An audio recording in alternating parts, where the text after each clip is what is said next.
All right. Hello, everybody. I'm Ryan Coonerty. I'm a fellow New Deal leader. I'm a former mayor of Santa Cruz and now a county supervisor. I'm also the co-host with Debbie of the Honorable Profession, which is a New Deal podcast. I will remind you that if you all listen, rate, share the podcast, it moves up in the algorithm and amplifies your voice. So you can do us a big favor by making sure that your friends and family are listening and liking the Honorable Profession. We have some great episodes from this conference coming out soon. It is my distinct pleasure to introduce the first Second Gentleman of the United States, who will be joining us shortly. He's a man who needs no introduction, but just for a little bit of context, he's a distinguished attorney. He's now a visiting professor at Georgetown Law School. He is a Californian. I just found out his brother is a firefighter in the Santa Cruz Fire Department. And so he comes from a family of public service. He is the first Jewish spouse of a vice president. And he has been engaged in the administration's effort to make the historic investments in our states and communities that we are seeing happening right now. And he's been out traveling around. So please join me in giving a New Deal welcome to the Second Gentleman of the United States, Doug Emhoff.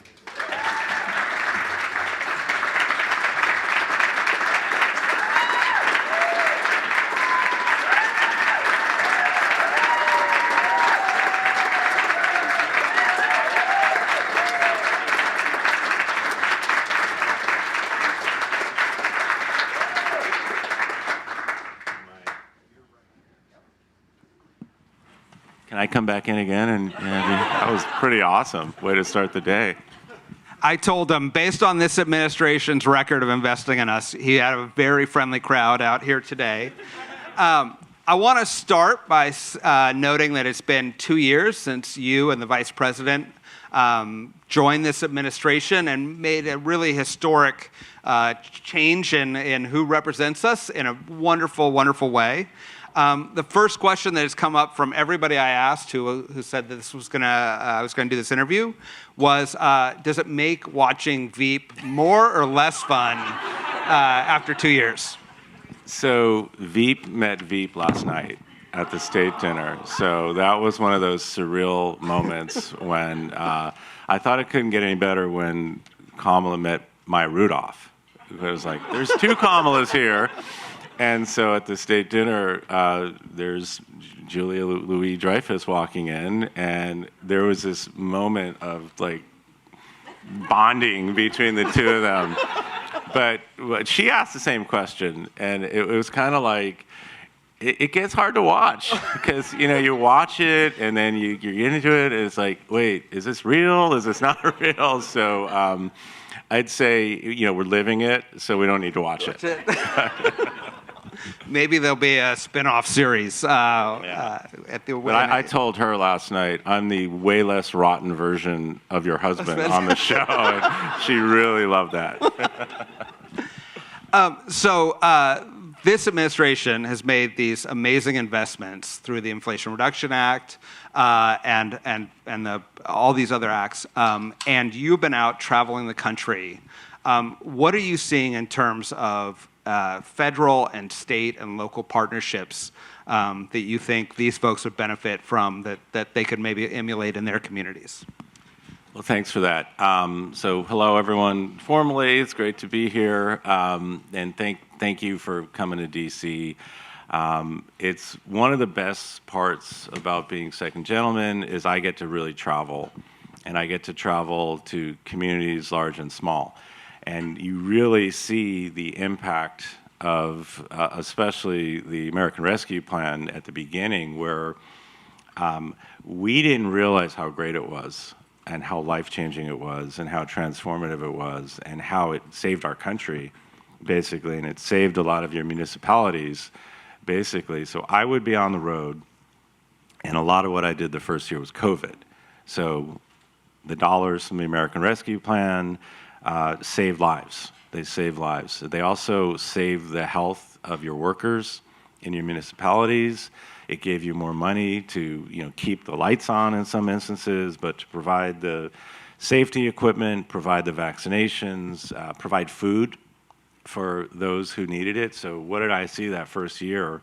Boarded up businesses, food lines, and desperation over COVID.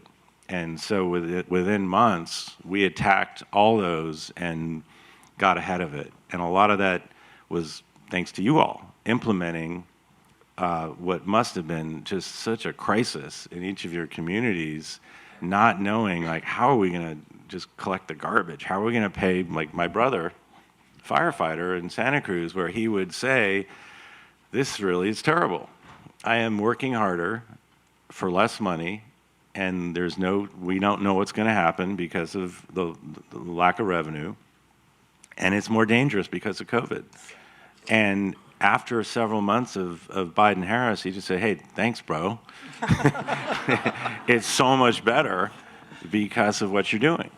And that's a really great example of cause and effect of, professionals coming into the federal government and tackling really hard problems. I agree.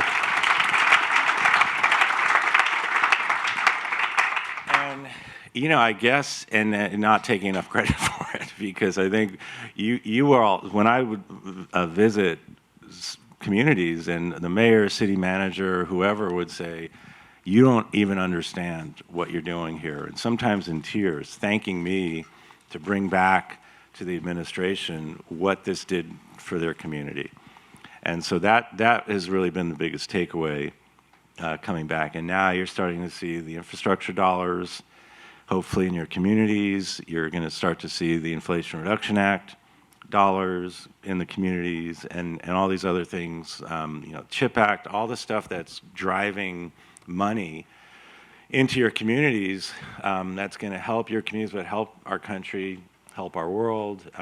And so it's just been great. And to get the feedback from you all, and I bring it back, and that's what happens. Like, I live with the vice president, and I see the president all the time, and they literally will say, okay, what happened today? Well, I was in so-and-so community, and here's what happened. And sometimes something's not working right.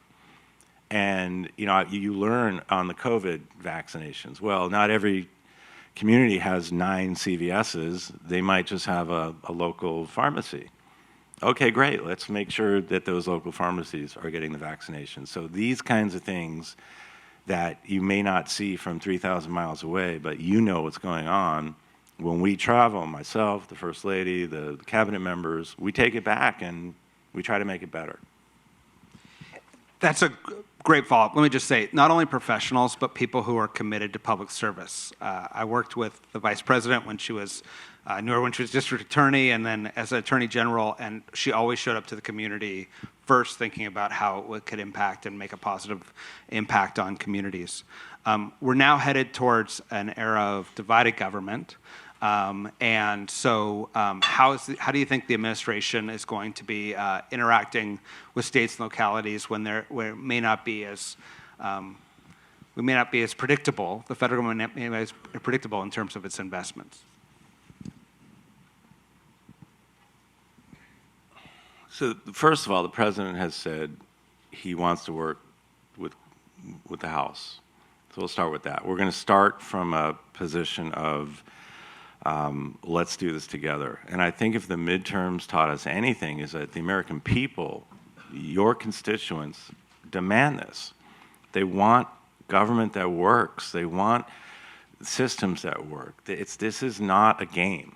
And I think what we've learned, you saw this in England a few months ago, it's not a game. This is serious business to run this country and to run your communities. And so I hope they're listening in the House. Listen to what the people said. We have now had 2 years of just doing what we were hired to do, to produce results for all Americans, not just Democrats. And that's what I think the American people have really seen this as all the, I hate to talk in acronyms, but the laundry list, what have they done? It's all for the communities of this country. And people want that. So I'm hopeful that they learn the lesson from the midterms, which is we want results. We don't want games. We don't want just, tweets and getting on the news and that's not what it's about. People are sick of that. And so let's keep this going. I mean, maybe this small majority will help drive some results, because we're committed as administration to keep this going, because that's what we've seen. It's been 2 years of that, so let's do it. Let's just keep it going. So that's the goal. Well, you're in a room of doers, of mayors and state legislators and elected officials. What can we do to help the administration, to help you when you're going out and visiting these projects and need to report back? How can we be of assistance to you? Well, during as I travel the country, when I get the praise and the thanks, I'm like, spread the word. Get the word out there. That because people get confused as to who's doing what. Like, you'd ask people about, well, do you know what the American Rescue Plan is? No. Well, do you know about vaccinations? Do you know about food? So it's just really a communications kind of thing, where when I'm going through all the stuff we've done, I see everyone in your heads nodding. So we want everyone to know, like, we're at work for the American people. Help us, communicate that message. But to me, it's also the feedback. Like, we don't know what we don't know. You know so much better what's happening in your own communities than we do. And so if I happen to come to your community and you can tell me, I will bring it back, and hopefully that makes change. So the more communication, the better. And don't think how are they ever going to find us? How are they going to listen? We do.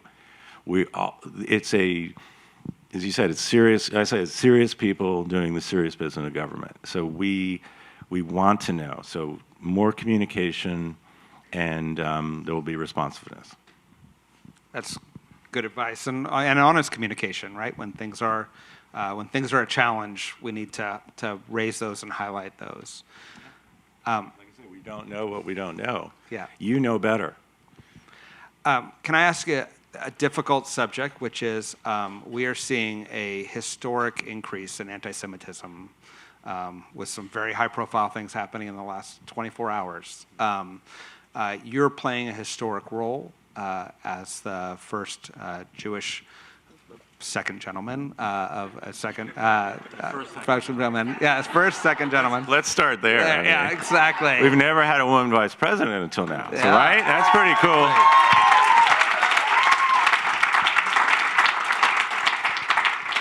But so from your position with this rise of anti-Semitism, what are we talking about in the administration? What are you seeing and feeling in your role? It's painful. It hurts. We just put out a statement. The president put out a statement this morning. Mine followed a few minutes ago. It's like, I'm in pain right now about this. It hurts. Jews in our generation didn't experience this level of anti-Semitism at all. And so this is something and like with so many issues, we thought it was behind us. Even something like Dobbs and abortion, like we thought we had left so much of this in the rearview mirror, and we haven't. And for 2 years, I have been talking about this epidemic of hate. That's not just anti-Semitism; it's hate of all kinds, and it's not just here in the United States; it's all across the world. And coming in as second gentleman, I thought being the first man in this role would be the headline, and it was, but like 1A is the first Jewish person of any of the four. There's never been a Jew married to a president or a vice president, or has been president or vice president. So as it turns out, that has become a very big deal in the Jewish community and in other communities that aren't represented. And I felt it was very important to kind of take that on, accept that responsibility, and really lean into it. and live openly as a Jew as I had in my normal life, but do it in this public life, which meant Passover, virtual Passover, live Passover, mezuzahs on the doors, just menorahs, and it's also impacted the White House because now the first time ever there's menorahs in the White House. So that's all fine. That stuff's all great, but the real stuff is what we're talking about. And it's literally every single day it gets worse. And so the administration, President Biden, Vice President Harris, we have Ambassador Lipstadt. It's an ambassador level position to fight and combat anti-Semitism. We have ambassador level positions on hate, religious tolerance, interfaith. I'm in the middle of all that. So I'm working on interfaith issues. So I do not see this just as a Jewish issue. This is an issue for all of us because we've seen this before. This is how it started 70 years ago. So I don't want it to feel normal. I don't want people to think, well, it's just words. It's just Kanye. No, this matters. This is important. We have to all step up and speak out about this as leaders in your communities. So as long as I have this microphone, I'm going to keep speaking up, speaking out, and again, not just about anti-Semitism, but about hatred and bringing everyone else together to, it's like, this is not okay. It's not okay. We cannot be silent. We've got to push back. We've got to speak up, and we cannot make this normal. We cannot.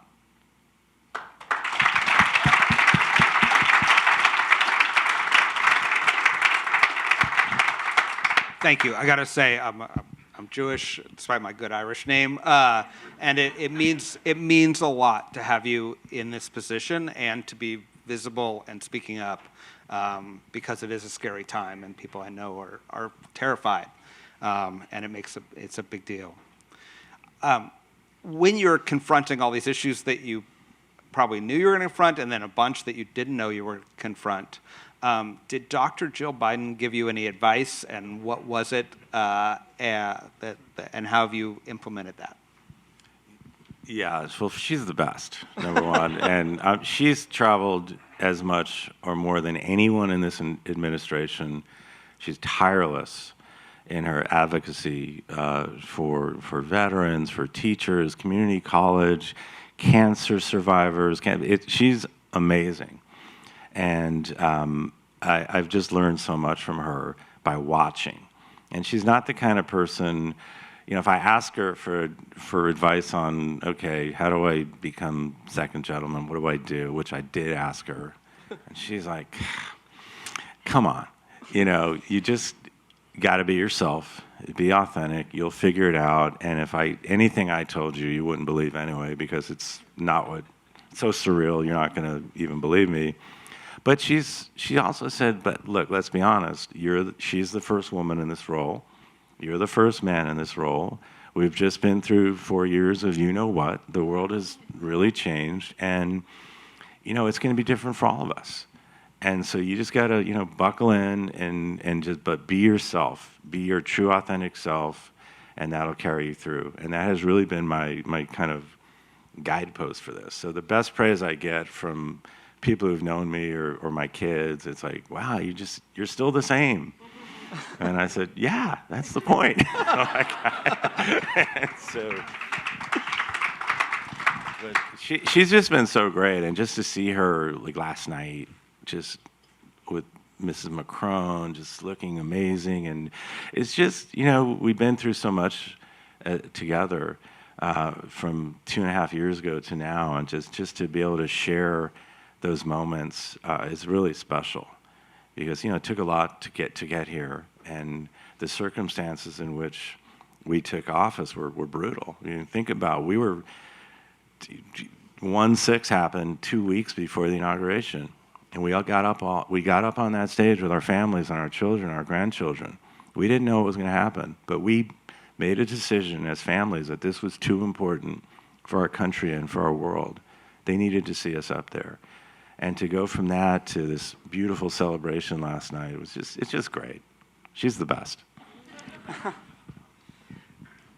Have there been any unexpected, fun experiences that you couldn't have conceived of when you stepped into this role? I imagine state dinners are pretty fun, but are there other things that many of us may not expect that you get to experience from this role? I mean, I'm here. Yeah, I was a lawyer. I was like an entertainment lawyer from L.A. doing my thing. Raising our kids. And it's interesting, even being married to an attorney general, then a senator, it's not that much different from my real life. And so to go from just a pretty private life, getting in my car, going to Starbucks, and doing all the things that you would normally do, to not. And you're living a very public life, and you're surrounded by all these folks all the time, and and I work for my wife now. It's the office of the vice president, and I work there, and I'm there to support her as her husband, but a second gentleman, I'm there to support the vice president, the first lady in this administration, and it's a much different role from being an entertainment lawyer in Los Angeles. And so all of it's different. It really is. And even having to see your kids, you've got to schedule, you got to go through a lot of rigmarole to just kind of see friends, see family, and do all the things that you kind of took for granted. That said, it's all amazing. All the things you see on TV going, wow, that looks really cool, to go to NASA and see a rocket. Well, it didn't launch that day, but wow, Kennedy Center honors coming up. All these iconic things that I'm like, what would that be like? Then the surrealness of not only being there, but being kind of a part of it is pretty amazing. The other thing, no matter what's happening, you just don't take any of this for granted. It's temporary, and you're in history, and that's a really amazing feeling. And again, like with the Jewish issue I was talking about, but also as a member of the administration, the first of my kind, her being the first, take it very seriously. You really want to do a great job, because I want more Kamala Harris's, frankly. I want more women leaders. And it's almost like I don't want to screw this up, because I don't want a future Kamala Harris to say, well, I can't do this because Doug Emhoff screwed this up. I want more women in leadership, and I want you to have supportive partners and spouses, and maybe they look at me one day and say, wow, he did that. He took a step back from his career. He did all these things. So to help his spouse become the first vice president, hopefully we'll have more of that. I will note your, please give him a round of applause for that. You have been cited by my wife in our household about what I could do better. So I know that for sure. Yeah, I'm still like, I still do all the things that you get, just like put that away. So I'm not perfect, believe me. I get that all the time. You've ruined it for us. No, I'm not perfect. But what I did was step away from a pretty major career to help support the first woman vice president. Like, who wouldn't do that, right? Like, of course, and continue to do it. And by doing this job as well as I can as second gentleman, it just helps her be vice president, and it helps the administration, and that's the takeaway. So tell her I'm not that great. But. I'll have her talk to your brother. Oh, she's very biased. My Dougie's the best.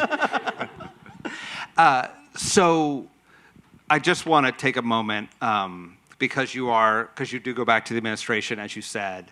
I can speak on behalf of everyone in here who's been through extremely difficult times, and the aid from this administration, the thoughtfulness of this administration, the real commitment to long-term thinking by this administration, instead of just responding from crisis to crisis, has been tremendous. And I hope on behalf of all the New Deal and all the New Deal leaders out there that you can let the administration know how grateful we are and how much we look forward to working with them for the next 6 years.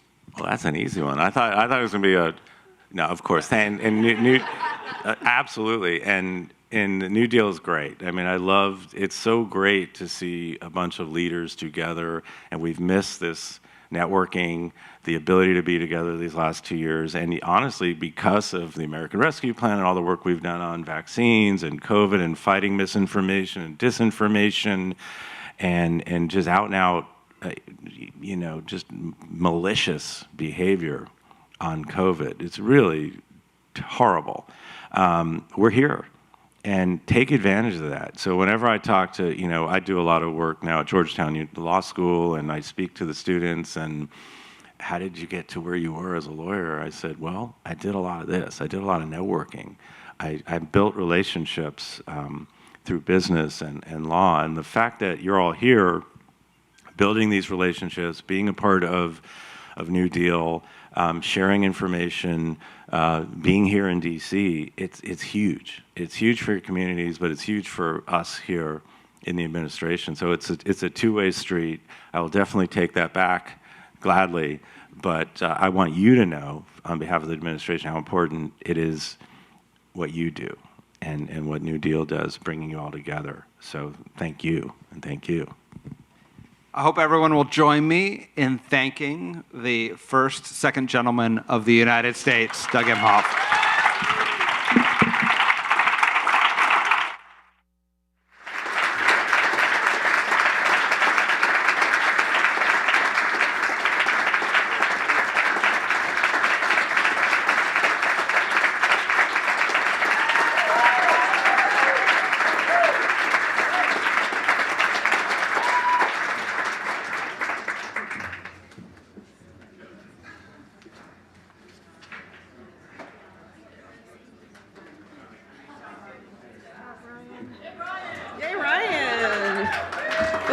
Applause to Ryan on that.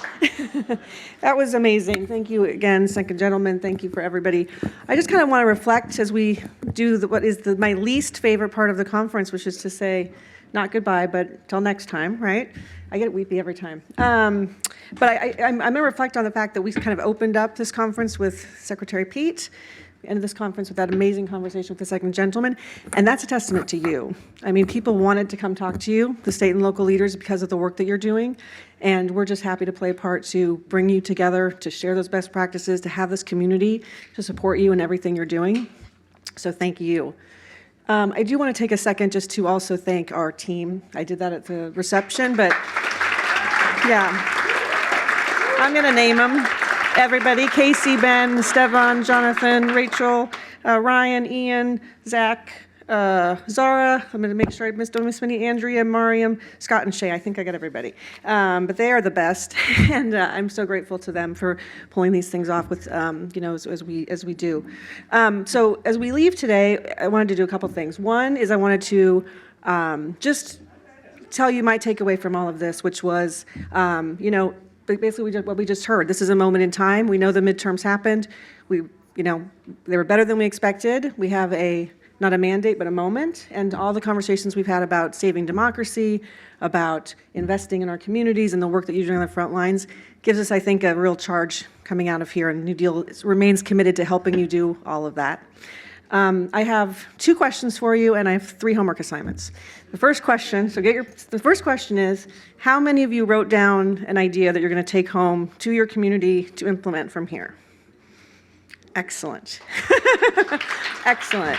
Second question is, how many of you had a meaningful conversation with somebody that you did not know before you got here? Excellent. All right, so your homework assignments then are remember to fill out the survey about the conference. We love your support. We love your information. But your homework assignments are, please keep us posted on what you do with those ideas. We can only help you by helping us help you. So tell us what you're doing so that we can amplify your voices, we can amplify those efforts on the ground. And secondly, I want each and every one of you to call that person that you thought of when I asked that question sometime between now and our next gathering.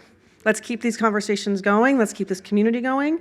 And I will be following up, and there will be a homework assignment to make sure that you did it next time. Okay? You will hear about our spring conference soon. There'll be plenty of virtual opportunities to engage between now and then. But we love you all so much, and thank you guys. Till next time.